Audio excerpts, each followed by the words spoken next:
The arena was on fire, and the boy standing in the middle of it hadn't lit it. Smoke rolled off broken pillars in slow gray sheets. 3,000 students and half the kingdom's nobility had gone dead silent behind him. Not peace, but shock, trying to remember how to breathe. In the center of the wreckage stood Kai Voss, 17, second-year scholarship student, ranked dead last in a school of 1,040 cadets. And in his hand, a spell signature that belonged to a man who had tried to kill him 4 minutes earlier. Tried. Full intent. Full lineage-grade mana. A skill so rare the kingdom kept its bloodline under armed guard. 3 weeks ago, Kai couldn't cast a first-tier Ember Spark without his hands shaking. The academy had a word for students like him. F-rank. Not developing. Not late bloomer. Stamped into his admission ledger in red ink the registrar hadn't even pressed hard. Like his failure wasn't worth the effort of a firm hand. Now the air around him was bending. Not with fire. With pressure the crowd recognized instantly, because House Halcross had been showing it off in tournaments for 6 generations. Infernal Judgment. SSS-Rank. Only 4 people alive were authorized by bloodline contract to wield it. Kai was the 5th. He hadn't stolen a scroll, hadn't cheated an evaluation. He'd simply survived something he wasn't supposed to survive, and when he stood back up, the skill was already inside him. Recorded, active, permanent, like his body had signed a contract nobody remembered writing. That's the part they'd get wrong later, when the story spread through every noble house and every tavern between here and the capital. They'd say he stole it. What actually happened was worse for them, and better for him. His skill had never been weak. It had been waiting. Go back 3 months, to the day they mocked him for the last time, without knowing it was the last time. The Grand Hall of Ashmere Royal Academy held its awakening ceremony once a year, and it was, without argument, the most efficient humiliation machine the kingdom had ever built.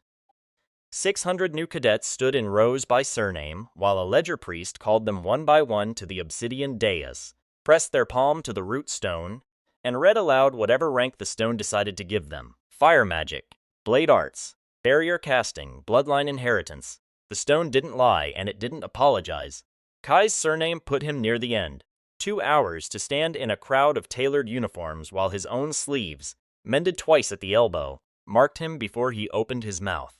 He didn't mind the wait. He minded the way Saren Halcross kept glancing back and smiling. The specific smile rich boys save for people they've already decided don't matter. When his name was called, Kai walked up without hurrying. He'd promised himself that much. Whatever happened, he wouldn't run to it and he wouldn't run from it. He pressed his palm flat against the root stone, warm, almost alive. For 1 second, barely long enough to notice, it pulsed twice instead of once. Nobody caught that. Not the priest, not the crowd, not even Kai, not consciously. He was watching the words assemble in glowing script above the stone. The hall laughed before the priest finished reading it aloud. Not everyone. Enough. Saren laughed loudest, one clean bark built to carry, and it carried. Mirror, someone repeated. What's it even do? Copy someone's haircut. The priest tried to move things along quickly, the way you rush past an accident so people stopped staring. But the rank stayed on the board a beat longer than the others had, glowing cold red. F. And Kai understood he'd just been sorted, publicly, permanently, on his first day, into the bin the academy kept for people it didn't intend to invest in. What none of them knew, what Kai himself wouldn't understand for another 6 weeks, was that non-combat utility wasn't a description. It was a warning label the ledger hadn't fully understood how to write. Mirror Trace wasn't a weak echo of other skills. It was reading the code underneath them. Ashmere ran on rank the way a kingdom runs on coin, and Kai learned the exchange rate within his first week. Dormitories were assigned by tier. SS and SSS students got private rooms in the North Wing, real glass, heated floors. F-rank students like Kai were housed in the Hollow, a converted storage annex bolted shut behind cheap plaster. 6 to a room. 1 washroom, water cold 11 months of the year. Nobody called it the Hollow to a teacher's face. Everyone called it that everywhere else. Meals worked the same way. High-rank cadets ate in the grand refectory, silver service, kitchen staff who knew their names. F-rank and low-E cadets queued at a side window serving the same bread 3 ways, plain, toasted, or soaked thin enough to see the bowl through. Kai learned to eat fast and leave before the queue behind him got long enough for comment. Classes were worse, because classes were where rank stopped being about comfort and started being about survival. Combat fundamentals met twice a week in the East Yard, run by a sun-cracked veteran named Director Ambrell, who paired students against partners 2 full ranks above them. His philosophy: pressure builds character. His result: 4 weeks running, F-rank students left the yard limping while everyone above them left it bored. Kai's assigned partner was Saren Halcross, not cruelty, paperwork. The Hollow got whoever the roster had left over once the prestige tiers matched themselves up, and Saren, SSS-Rank, heir to a bloodline skill that had ended 3 border wars, had been left over because nobody in his own tier wanted to spar against Infernal Judgment more than once a week. So, twice a week, Kai stood across a chalked circle from a boy who could put him in the infirmary for a month without trying. Saren never committed a fraction of that. Just a bored flick of flame. Kai learned to dodge on instinct. And the crowd, because there was always a crowd, laughed a little each time he hit the dirt. Not bad, Saren told him once, extending a hand Kai didn't take. For a mirror, the word stuck. Somewhere in those first weeks, Mirror stopped being Kai's skill name and became his nickname, tossed out around the Hollow with the specific carelessness reserved for things nobody bothers respecting. As in empty. As in nothing behind the glass. Kai didn't correct anyone. Correcting people just gave them a new angle to laugh from. Instead, he did what had gotten him through 3 years of a charity boarding school before Ashmere. He watched Saren's wrist rotate a half-second before each judgment casting, a tell the instructors probably missed because they were watching the fire, not the hand. He watched barrier students brace their back foot at a precise angle before a shield went up. He watched a third-year blade specialist named Ophelia Wren pivot her hips a full instant before her feet moved, like her body had already decided where it was going before her brain caught up. None of it meant anything to him at the time. He told himself he watched because there was nothing else to do at the bottom of the ranking. No spellbook worth opening. No tutor willing to spend real hours on an F-rank utility skill with no listed combat application. Watching was free. He didn't know Mirror Trace was doing something with every second of it. The first sign came on a Tuesday, 9th week, the moment Kai would later describe to the one person who eventually earned the right to hear the full story. As the floor moving without warning, Saren came at him with the same bored flick, judgment throttled down to almost nothing, enough to singe a shirt, draw a laugh. Kai's body moved before his mind caught up to why. His wrist rotated. His weight shifted onto his back foot at an angle he'd never been taught, only ever watched 40 or 50 times, without knowing he was memorizing it. A thin corona of dark orange light flared around his hand. Sloppy, unstable, nothing close to the real thing. And where Saren's flame should have scorched his shoulder, it simply didn't. It guttered out 3 inches from his skin, like it had hit a wall that hadn't been there a second before, and wasn't there a second after. The yard went quiet. Confused, this time instead of amused, Saren lowered his hand slowly, staring at the space where his fire had failed. For the first time since Kai had met him, the bored smile was gone. "What," he said, very carefully, "was that?" Kai didn't have an answer, not yet. But under the disbelief on 30 faces in that yard, one small, cold fact had already planted itself and started to grow. Whatever had just happened, it hadn't looked anything like a mirror with nothing behind the glass. Director Ambrell didn't believe in accidents, and he liked Kai even less for causing one in his yard. He hauled both boys to the evaluation chamber that afternoon, a stone room behind the East Yard fitted with a resonance ledger, a sharper cousin of the root stone from the awakening ceremony. Where the ceremony stone gave a single blunt rank, the resonance ledger read active skill signatures in real time, the instrument reserved for verifying tournament claims and settling bloodline disputes. "Cast it again," Ambrell said. Not a request. Saren, still rattled, obliged with a real infernal judgment. Full mana, full heat, a column of black cord flame that turned the practice dummy to ash and scorched a ring into the stone floor that would still be visible a year later. The ledger lit instantly, tracing the signature in looping gold script. Then Ambrell turned to Kai. "Your turn." Kai didn't have infernal judgment. Never would, by any rule the Academy understood. Bloodline locks weren't decorative. They were a genetic key woven into the casting itself, unusable by anyone outside House Halcross. Full stop. 400 years of recorded combat magic with no exceptions. Everyone in that chamber knew it. So did Kai. When Ambrel told him to cast it, Kai almost said there was nothing to cast. Instead, some instinct he didn't fully trust told him to just do what his hand had done in the yard. Recall the shape of it, the rotation, the weight, the ugly heat he'd felt for half a second when Saren's flame died in front of him. A weak corona of dark orange lit around his palm, flickering like a candle in wind. Nothing close to what Saren had produced, but the ledger caught it anyway, and the gold script that unspooled above Kai's hand made Ambrel go very still. "That's not possible," Saren said, and for once nobody was inclined to argue with the instrument instead of the air. Ambrel ran the reading twice more, recalibrating each time. The paranoid thoroughness of a man watching 400 years of magical law quietly disprove itself in his own training yard. The result held. Kai's skill hadn't stolen infernal judgment, hadn't copied it in any crude sense. What the ledger read was closer to a trace, a recorded imprint of the skill's underlying structure, built from proximity and repeated exposure, triggered the instant Kai's body needed a defense his own rank couldn't provide. Mirror Trace didn't copy the finished spell. It copied the geometry beneath it, the stance, the mana pathway, the structural logic that made Infernal Judgment behave like Infernal Judgment rather than any other fire technique. Given enough exposure, Kai's body could reconstruct a crude, low-fidelity echo of it, stripped of the bloodline lock, because the lock lived in the caster's blood, not in the shape of the casting. It explained the wrist rotation he'd copied without meaning to. It explained 3 smaller incidents he'd barely registered. A barrier theory drill where he'd braced at the correct stance and stopped a strike he had no right to stop. A sparring match where his footwork had briefly matched Ophelia Wren's signature pivot down to the inch. He'd written it off as luck. It hadn't been luck.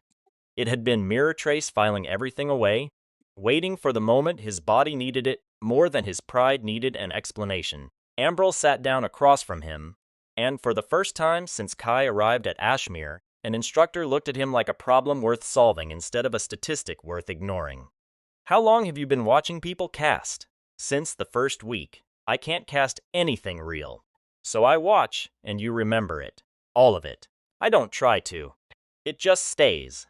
Ambrel exchanged a look with the ledger operator that Kai couldn't read.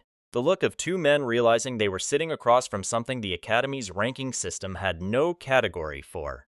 F rank existed to describe weak output. It had never been built to describe a skill whose output scaled with something as invisible as attention. "This doesn't leave this room," Ambrel said finally. "Not because I'm protecting you.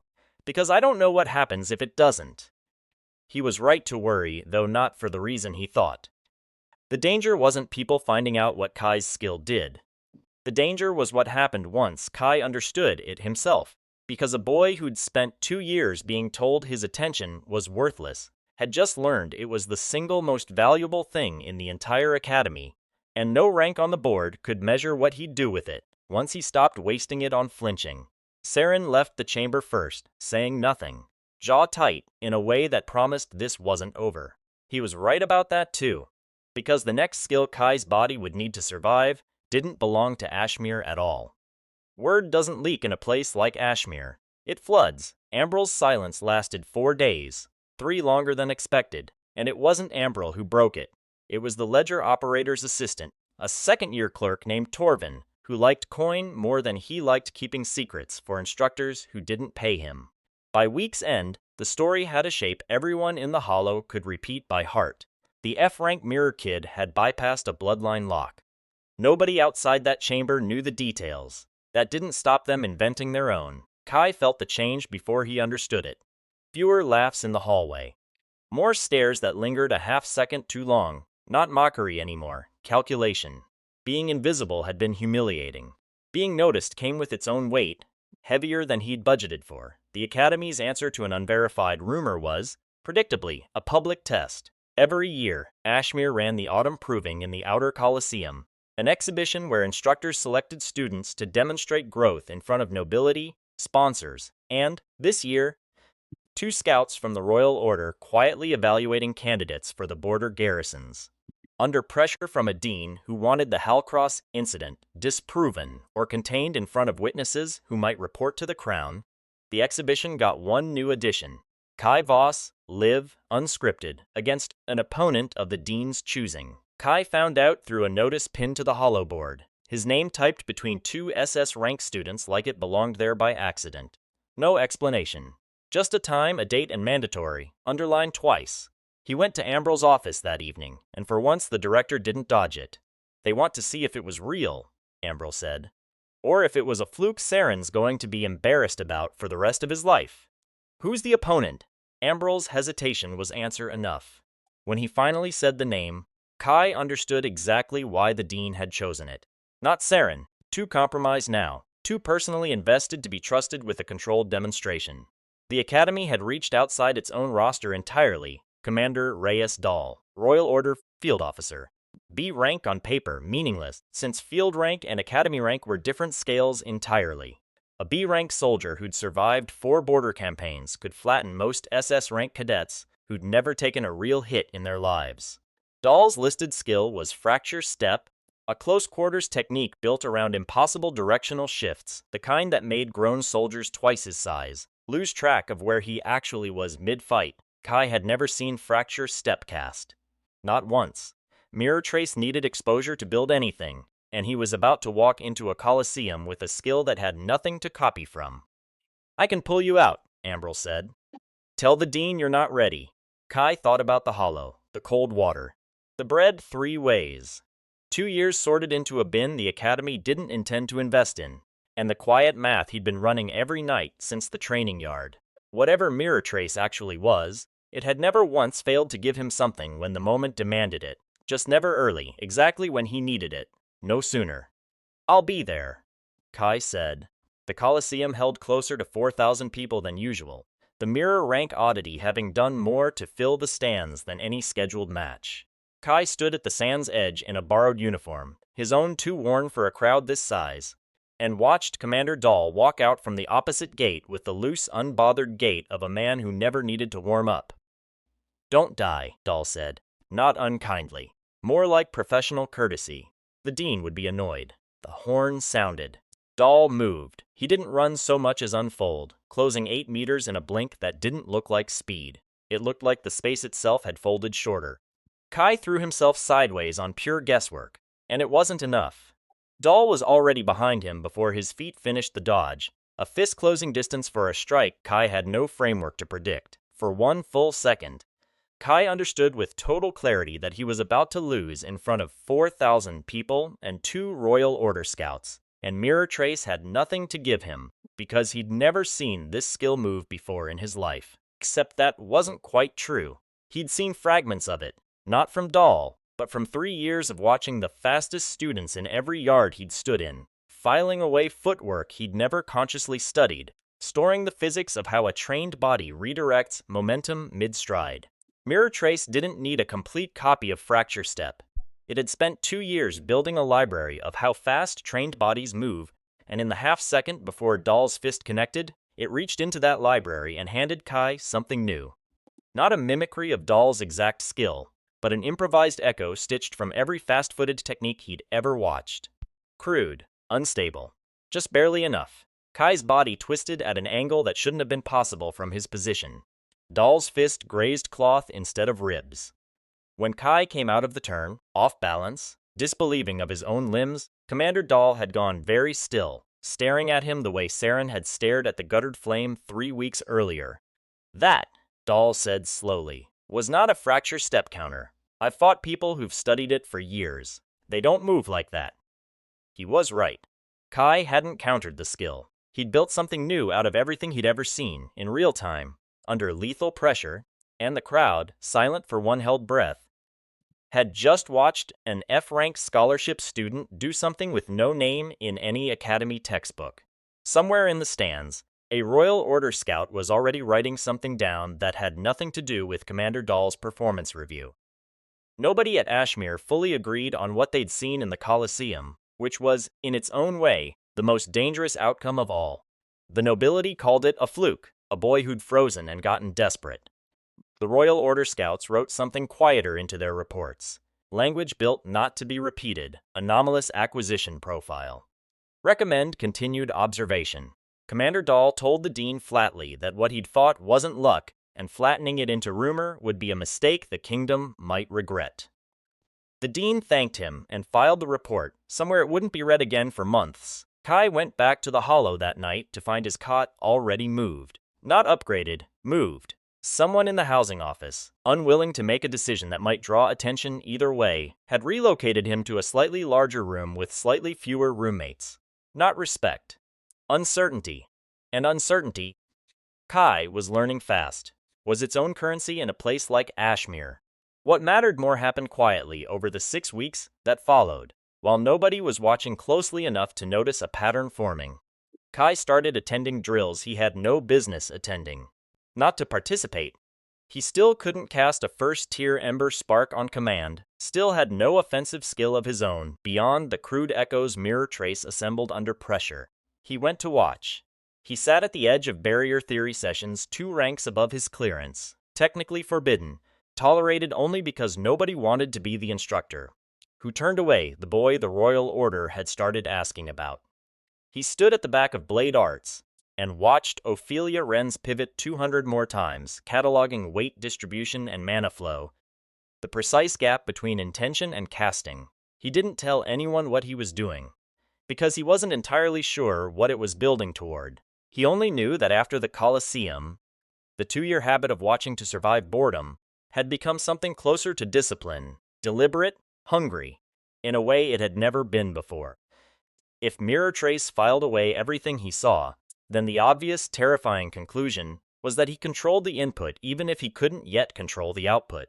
He couldn't choose which trace activated in a crisis, but he could choose what he fed the library. So he fed it everything, including techniques that had nothing to do with combat. A visiting alchemist's mana refinement stance during a guest lecture nobody else bothered attending. A courier's balance shift while running a full mana load across uneven stone. None of it looked useful. All of it went into the same shelf. The first real test of how much had compounded came almost by accident, in a barrier theory practical Kai wasn't even graded on. Professor Idra Marsh, stiff and precise, ran her sessions like a military inspection. She paired students at random for a defensive drill, blocked 3 strikes using any active skill available. Kai's partner, a mid-C rank cadet named Ferris Boone, wasn't trying to embarrass anyone. He threw 3 unremarkable stone fist strikes at moderate strength. Kai blocked the first on reflex, his arm angled in a stance he recognized half a second late as a stoneskin barrier technique he'd watched exactly once, 4 weeks earlier. He blocked the second with something entirely different, a flowing redirect lifted from Ophelia Wren's footwork, adapted without his permission into something never designed for blocking at all. He blocked the third by simply not being where the strike landed, a fracture step adjacent shift that had by now become almost familiar in his legs. 3 techniques. 3 sources, none of them practiced, drilled, or taught, all deployed inside 4 seconds, seamlessly, without a single corona announcing what had just happened, because low-intensity defensive tracing apparently didn't need the theatrical flair a full Infernal Judgment echo required. Professor Marsh didn't call him Mirror this time. She stood at the edge of the drill circle, staring at her clipboard like it had personally lied to her, and when she finally spoke, her voice had lost every trace of its usual clipped efficiency. "Do that again. Slowly. Tell me exactly what you were thinking each time." Kai couldn't, not really. That was what unsettled even him. He hadn't been thinking. He'd been remembering in a way that bypassed thought entirely, 3 separate skills belonging to 3 separate people who had no idea their techniques were currently living inside an F-rank scholarship student's reflexes. He didn't know it yet, but that drill was the last quiet thing that would happen to him at Ashmere for a very long time. Because Professor Marsh, unlike Ambril, didn't believe in keeping secrets contained to a single evaluation chamber. She believed in writing letters. One of them was already addressed to the Capitol. Letters from Academy professors to the Capitol were not ordinarily urgent documents. They moved the way bureaucracy always did, slowly, filtered through clerks who had every incentive to lose anything resembling extra work. Professor Marsh's letter should have taken 3 weeks to reach anyone who mattered. It took 4 days. She hadn't addressed it to the Ministry of Education. She'd addressed it to the Arcane Registry, the body responsible for tracking every recorded bloodline-locked skill in the kingdom. the same institution that had certified House Halcross's ownership of infernal judgment 400 years earlier. The registry didn't treat reports of bypassed bloodline locks the way an education ministry treated reports of a promising student. They treated them as a security matter. Kai didn't know any of this when a runner pulled him out of combat fundamentals on a gray Thursday morning, told only that he had visitors and should bring nothing with him. He walked across the east yard past Saren, who watched him go with an expression Kai couldn't read. Not mockery, not quite concern, something unsettled between the two, and into the administration building's central meeting hall, where three strangers sat waiting at a long table that made the room feel smaller than it was. The dean introduced them without much warmth, the way a man introduces guests he didn't invite and can't refuse. Registrar Kai Voss, senior arbiter for the arcane registry, sharp-featured, gray at the temples, the stillness of someone used to being the most important person in any room he entered. Beside him, a woman in Royal Order Field Gray Kai, recognized from the Coliseum stands. And beside her, a younger man in unmarked robes who said nothing for the entire meeting, which somehow made him the person Kai found himself watching most closely, Mr. Voss. The registrar's flat refusal to comment on the shared surname was deliberate, as if acknowledging it would grant Kai more significance than he'd already earned. We've reviewed the reports from your instructor and Commander Dahl's after-action assessment. I want to be direct, because directness will save us both time. You have bypassed a bloodline-locked skill belonging to a registered noble house. That has happened exactly twice in recorded registry history. Both cases ended badly for the person who did it. The room went very quiet. Kai kept his hand still on the table. Ended how? One was executed for skill theft, on the mistaken belief that bypassing a lock required active magical theft rather than passive replication. It didn't. We know that now. 40 years too late to help him. The other disappeared from registry records entirely 11 years ago. I genuinely don't know what became of him, and I don't enjoy saying that out loud in front of witnesses. It was meant to sound like a warning. It landed like one. Kai felt the cold of it settle into his chest. Whatever mirror trace actually was, it had put him in a category the kingdom had a documented, ugly history of not knowing how to handle. I'm not stealing anything, Kai said. I've never touched a scroll, never had contact with a bloodline artifact. I watch people cast. That's all it's ever been. We believe you, the woman in field gray said. Quieter than the registrar. More careful. That's what makes this complicated instead of simple. If you were stealing, this would be a crime with a clean punishment. What you're doing doesn't have a category yet. The registry doesn't like things without categories. Here was the widening Kai hadn't been braced for. He'd assumed the worst outcome was expulsion, maybe a formal reprimand tied to the Coliseum incident. What the registrar said next made clear Ashmere's opinion of him had already stopped being the relevant variable. House Halcross has formally petitioned the Crown, the registrar said. They're requesting your skill be classified as active theft under an older statute. One written before the law drew a line between theft and replication. If the petition succeeds, the punishment isn't expulsion, Mr. Voss. It's confiscation by forced dissolution, which the registry's own historical notes describe, not comfortingly, as a procedure with an unreliable survival rate. Kai felt the floor of the meeting hall go the way the floor of the Coliseum had, not moving, but suddenly, undeniably unstable. They want to kill me over a skill I didn't ask for. They want to eliminate a precedent, the registrar corrected, which somehow made it worse. A world where bloodline locks can be bypassed by proximity and attention is a world where every noble house's exclusive advantage stops being exclusive. You're not a person to them right now. You're a legal problem with a heartbeat. The unmarked man spoke for the first and only time, and his stillness made even the registrar pause. There's a way to slow the petition, not stop it, slow it. The Crown moves cautiously on unprecedented magic, especially when the ability might have military value the registry hasn't finished assessing. He looked at Kai directly. If you demonstrate, under controlled and witnessed conditions, that mirror trace has value the kingdom would lose by dissolving it, the Crown has legal grounds to defer the Halcross petition pending further study. That buys you time. It does not buy you safety. What kind of demonstration? A pressure test. Real stakes. Real witnesses. Something House Halcross can't dismiss as Coliseum theater a second time. Kai looked around the table at 4 adults who had each, in their own way, just confirmed that his entire future now depended on a demonstration nobody had scheduled yet, against an opponent nobody in that room would name, on a timeline shorter than the 6 weeks he'd already spent quietly building his library in the dueling courts. When the registrar closed the folder with a soft, final sound that felt louder than it should have. 9 days. House Halcross doesn't know about the deferral option yet. We'd like to keep it that way for as long as possible. 9 days. Kai walked out into a courtyard full of students who had no idea that somewhere above their heads, in rooms they'd never be allowed into, a kingdom's oldest noble house was building a legal case to have him dissolved, and that the only thing standing between him and that fate was a fight he hadn't been assigned yet, against a skill he still didn't know how to aim. The 9 days passed the way condemned time always does, too slow in the mornings, too fast by nightfall. Kai spent every hour of it in the one place he could still control, the dueling courts, watching, feeding the library, refusing to let a single technique pass without cataloging it. Ambril found him there on the 6th night sitting alone at the edge of the upper courts long after curfew, and didn't send him back to the hollow. He sat down instead, heavily, the way a man sits when he's decided to say something he's been holding back. They didn't tell you who you're fighting. Not a question. No Corvin Ashvale, Royal Order Combat Examiner.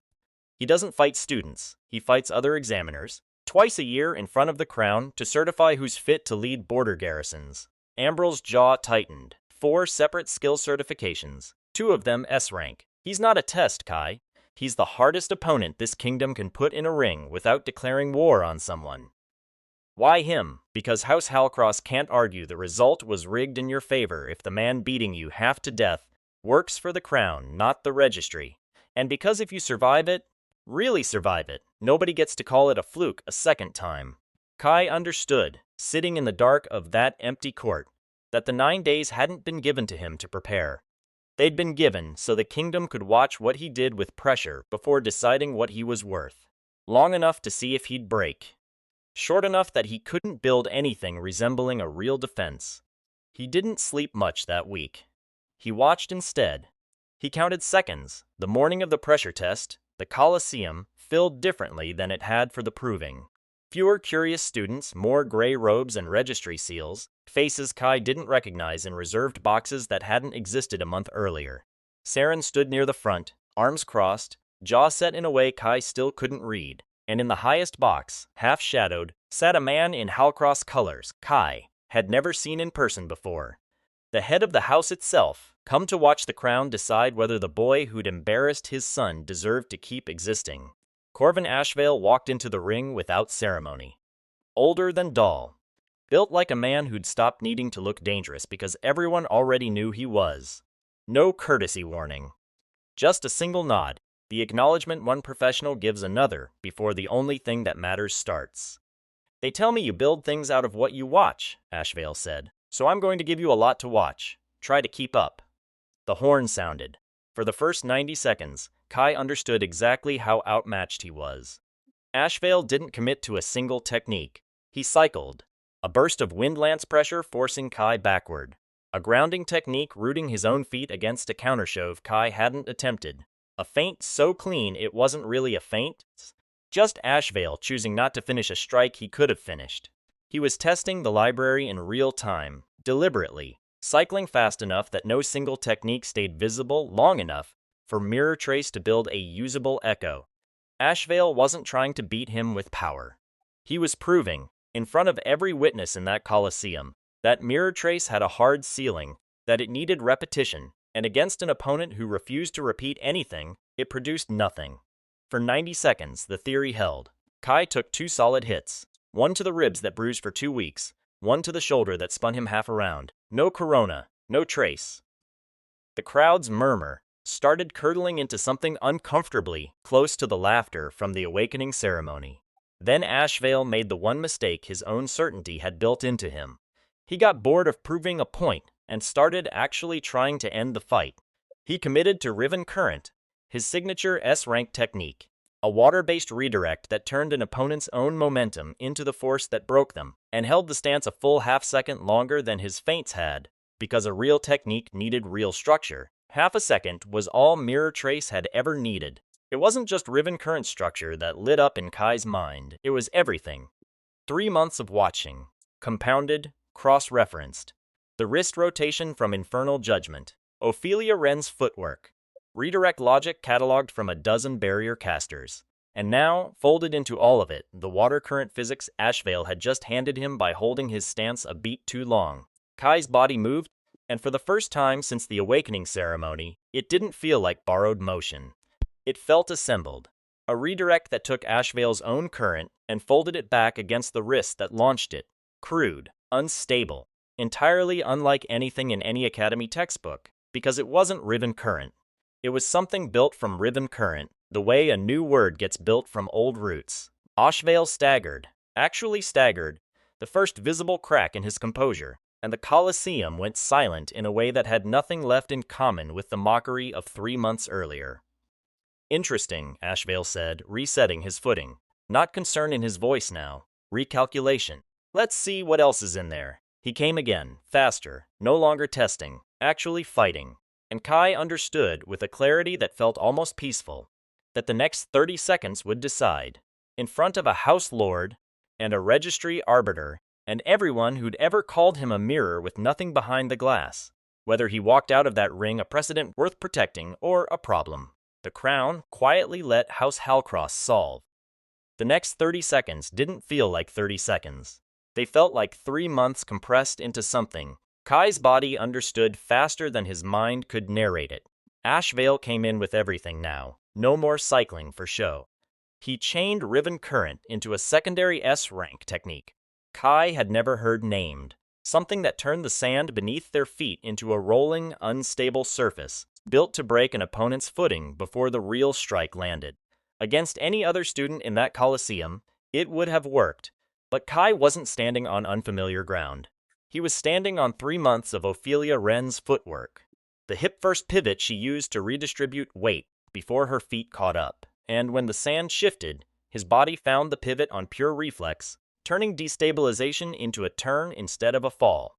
He came out of it half a step inside Ashvale's guard, closer than the older man had planned for. For the first time in the match, Corvin Ashvale, 4 certifications, 2 of them S-rank, a man who fought other examiners for sport, took a full step backward. That was when the corona changed. Every trace Kai had produced until now had been a single borrowed shape, one skill at a time, flickering at the edges. This was different. The light gathering around both hands wasn't one color at all. It was layered. 6 or 7 signatures visible at once, overlapping like a fanned hand of cards.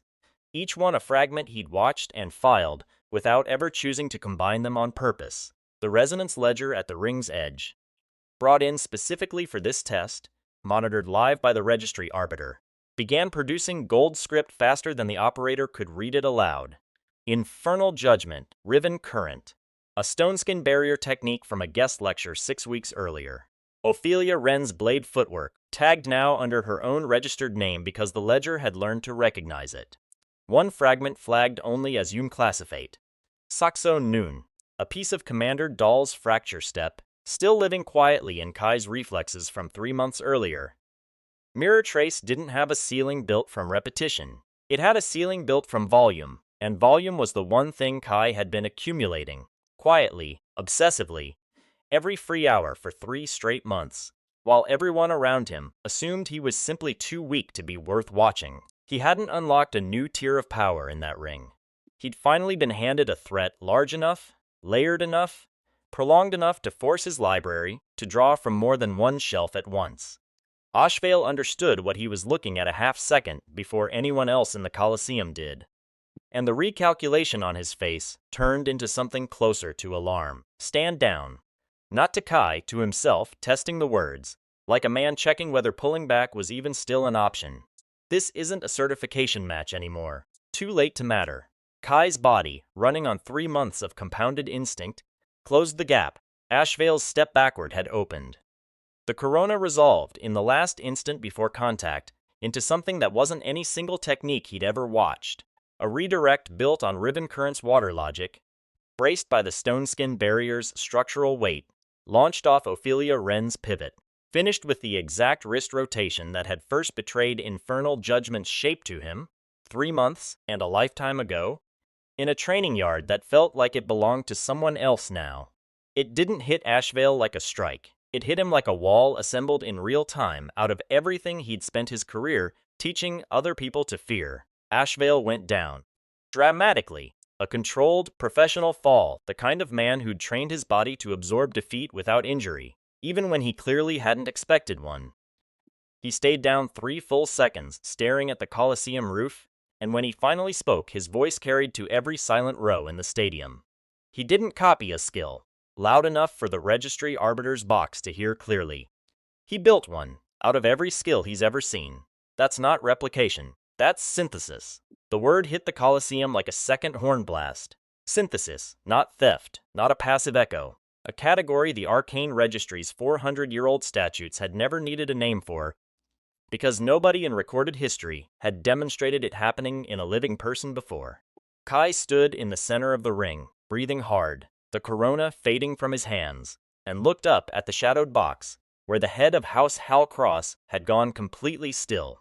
Whatever petition that man had walked in with, whatever legal argument his house had spent 9 days preparing, none of it had accounted for the ledger currently broadcasting, in cold gold script visible to every noble and Registry official in the stadium, that the boy they'd tried to have dissolved as a legal inconvenience had just publicly proven himself something no statute on their books had ever been written to contain.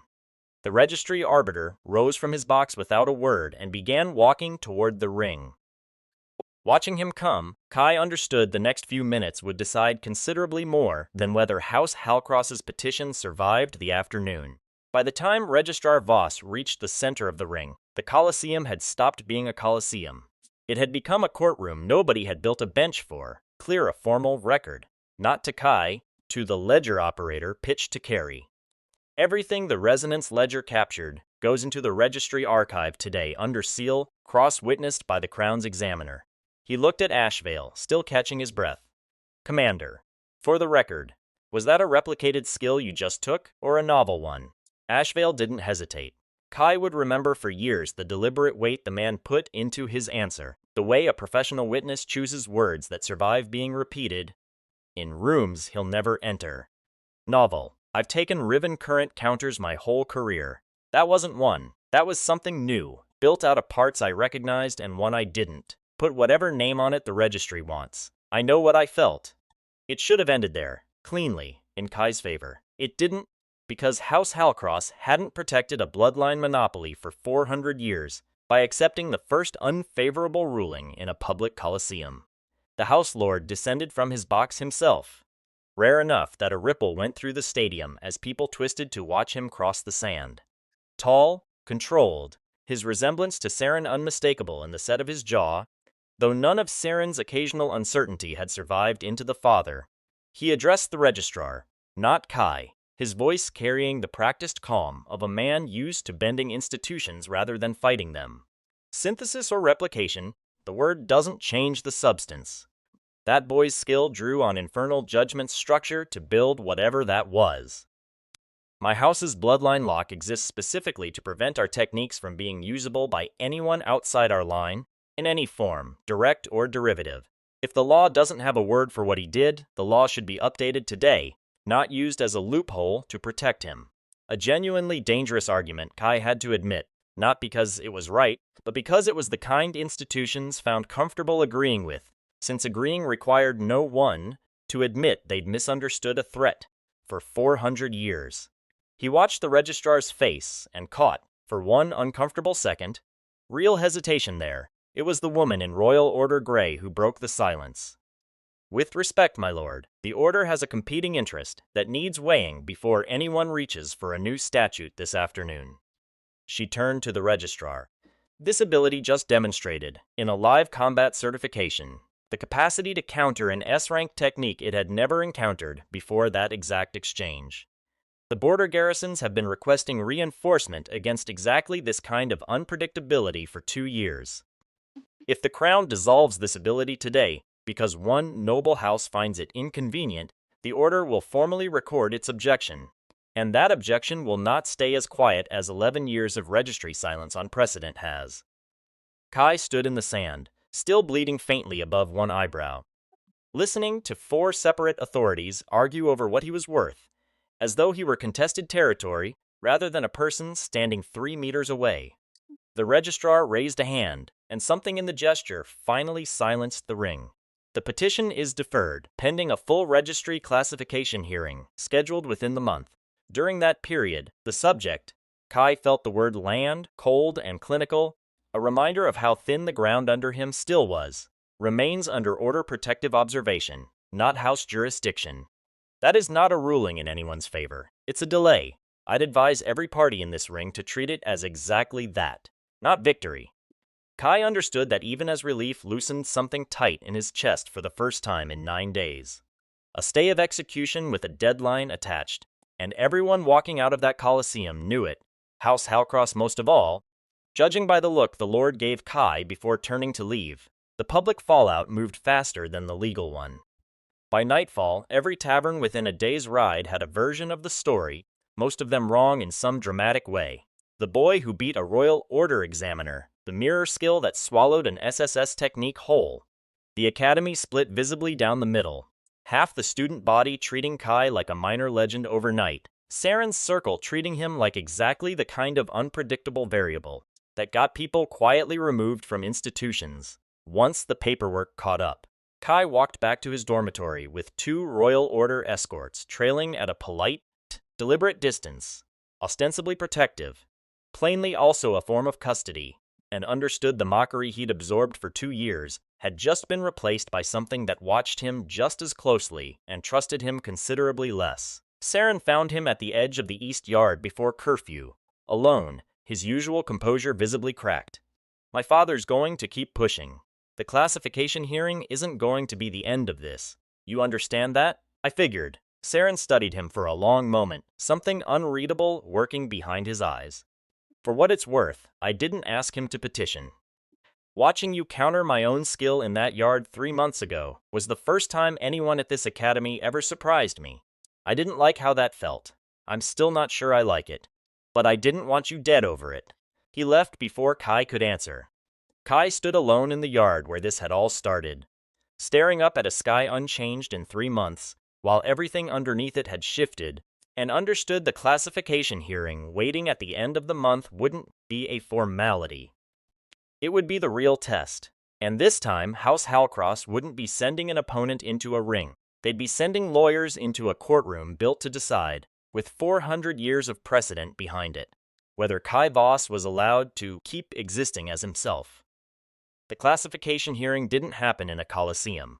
It happened in a registry chamber in the capital, 3 weeks later, in a room with no crowd at all. 5 arbiters behind a curved bench of black stone, House Halcross's legal delegation on one side of the aisle, and on the other, alone except for Director Ambrel and the Royal Order officer who'd argued for him in the Coliseum, Kai Voss. The absence of spectacle was, within the first 10 minutes, far more frightening than the crowd had ever been. Coliseums rewarded proof. This room rewarded argument, and argument was a language house. Halcross's delegation had been fluent in for 400 years, while Kai had been fluent in it for exactly 3 weeks. With a lawyer the order had loaned him out of budget lines nobody wanted to examine too closely. Halcross's lead counsel spent the first hour building a case so careful it barely needed embellishing. That synthesis, whatever poetic word Ashvale had reached for in the heat of a match, was functionally indistinguishable from derivative theft, and that permitting it to exist unregulated invited every bloodline house in the kingdom to watch their techniques become raw material for anyone patient enough to stand at the edge of a training yard for a few months. Watching the arbiters' faces, Kai had to admit it was persuasive. Precedent-setting fear usually was. Then Ambrel stood and did something Kai hadn't expected and hadn't asked for. He told the truth about the Hollow. Cold water 11 months a year. A boy sorted publicly into the academy's lowest bin on his first day, and given nothing, no tutor, no combat training, no resources, because the institution had decided in advance he wasn't worth investing in. You're arguing this ability is dangerous because of what it could become in the wrong hands, Ambrel told the bench. I'd ask the registry to consider what it became in the only hands it's actually been in. 2 years of neglect, and he spent every unsupervised hour of it watching and learning alone, because that was the only tool your own system left him. That's not a threat profile. That's a resource this kingdom built by accident and almost threw away on purpose. It didn't win the room outright, but it cracked something, and the crack widened when the Royal Order officer read Ashvale's full written statement into the record, not the Coliseum's dramatic version, but the sober one, in which a force certification examiner recommended, in writing, that mirror trace be classified as a protected asset with military application, subject to order oversight rather than registry dissolution. The deliberation took 4 hours. When the lead arbiter finally spoke, her ruling was narrower than victory and wider than survival, the exact shape of compromise institutions reach for when neither side can be fully satisfied without creating a worse problem than the one they started with. Mirror trace was classified as a novel synthesis ability, non-transferable, non-teachable, existing under a new statutory category the registry would draft in full over the following year. It could not be dissolved. House Halcross's petition was denied, but Kai, as its sole known bearer, was placed under permanent registry monitoring, with mandatory reporting on any technique observed and retained, a leash dressed up in the language of oversight. House Halcross's council didn't get everything they wanted. They got enough to leave the chamber with their composure intact, which Kai understood. Watching the House Lord's face on the way out was its own kind of dangerous. Men like that didn't lose gracefully. They recalculated their timeline. He walked out into Capitol sunlight he hadn't expected to still be standing under, and it was the order officer, not Ambrel, who caught up to him on the steps. Monitoring isn't freedom. I want you to understand that clearly before you start feeling like you won something today. I understand it. Do you? She stopped and made him stop with her. Every technique you learn from now on gets logged. Every noble house in this kingdom just watched a scholarship student build something out of their secrets in 3 months, with no training and no resources. You think Halcross was the only house that left that hearing recalculating what you're worth to them, as an asset or as a liability worth removing quietly, off the record, somewhere the registry's monitoring conveniently doesn't reach? Kai looked back at the closing doors of the chamber, at the reflection of a boy who 3 months ago couldn't cast a first-tier ember spark without his hands shaking, now standing on the Capitol steps as a walking legal precedent that 4 separate arms of the Crown's government had just spent an afternoon fighting over like territory. Then I'll keep watching, Kai said. That's the one thing nobody in that room can take a license away from. He meant it as reassurance. It didn't come out sounding like one, and the officer's expression told him she'd heard the same thing he had. Not the voice of a boy relieved to have survived a hearing, but someone who had quietly, permanently stopped being afraid of being watched because he'd learned. In the worst possible classroom, that being underestimated was the only advantage the world had ever handed him for free, and he wasn't finished spending it. Ashmere's Grand Hall held its next awakening ceremony 11 months later. 600 new cadets stood in rows by surname, waiting for a stone to sort them into bins they wouldn't fully understand for years. Kai stood at the edge of the hall, not a student anymore, an observer, invited by a dean who'd learned exactly one lesson from the previous year and was determined to be seen learning it. He watched a small, unremarkable girl in a mended uniform press her palm to the root stone, watched the crowd's attention slide past her toward the louder, richer names around her, watched the practiced indifference of an institution that still hadn't fully learned what it was capable of overlooking. Her rank came back F passive, non-combat utility. The hall didn't laugh this time. Word had traveled that far, at least. But nobody moved toward her either, and Kai understood, watching her stand alone at the base of the dais the way he once had, that classification, hearings, and registry statutes had changed exactly one thing about how this kingdom sorted its children. Not the sorting itself. He crossed the hall before anyone else could reach her, close enough that only she would hear it, and said the one thing nobody had ever bothered saying to him. Watch everything. They only call it worthless because they haven't seen what it becomes yet. Behind him, in a shadowed box he didn't turn to look at, A man in Halcross colors watched the exchange with an expression that had nothing warm left in it, and made a note, quietly, to have someone find out exactly what that girl's skill was called.